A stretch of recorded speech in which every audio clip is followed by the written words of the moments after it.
Post-COVID, Canadians were generous with their tips at restaurants and coffee shops. With the gratuities slowly rising, now there's pushback. And while most don't mind tipping for good service, it's a suggestion they should tip that's not sitting well. CTV's Paul Hollingsworth is here now. And Paul, what are people saying about this? Well, Sandy, not surprising, but there's no shortage of reaction from several directions. Lots of discussion about where people should tip, how much should they tip, when should they be expected to tip, and when is it okay to not tip.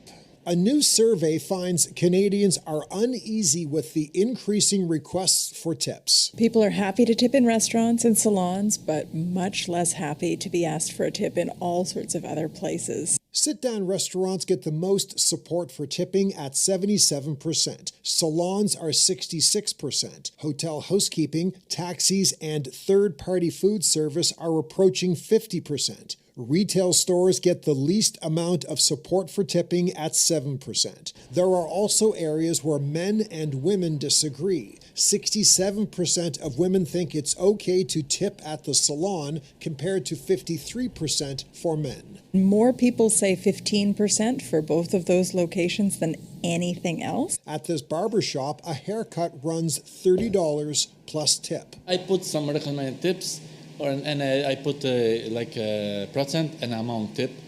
People tips very well.